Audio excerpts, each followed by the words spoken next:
Այնուամենայնիվ հարցի լուծումը ոչ թե դիվանագիտական ճանապարհով պետք է լինի, այլ ըստ ռազմական ճանապարհով։ Կարա դիվանագիտականով էլ լինի, բայց այս բանը նվազ հավանական է, որտեղ Միացյալ Նահանգները հանդես են գալիս վերջնագրային դիրքերից,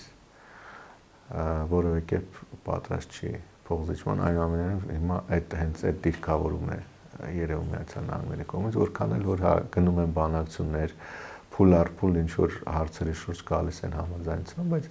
այս պահին կարծում եմ որ այդ հիմնական եռակետ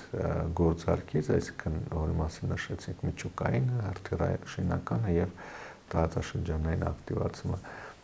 այդ գործարքից անդին այլ գործարքի Միացյալ Նահանգները չի, այսինքն չի կենտրոնանալու միայն միջուկայինի վրա։ Իրանական կողմն էլ չի տարածվելու միջուկայինից այն կողմ, որտեղ դա արդեն կարմիր գծերի հատում կլինի։ Հիմա այստեղ է որ կողմերը չեն գալու այնուամենայնիվ փոխադարձ պայմանավորվածության։ Սպասողական վիճակ է, էլի ժամանակի եւ նյարդերի խաղ է կարծես թե ընթանում, որ մեկն ավելի կձգի, որտեղ այս սպասողական իրավիճակը ինքը հատկապես ավելի լուրջ խնդիրներ առաջացնում այս բանի Իրանի ներսում, տնտեսական լրջագույն խնդիրներ, այսինքն դժվար է շատ կառավարել իրավիճակը, երկրի առանց այն էլ շատ խոցելի վիճակում գտնվող տնտեսությունը ինչ որ կառավարելի հունի մեջ պահելը, երբ որ անընդհատ կա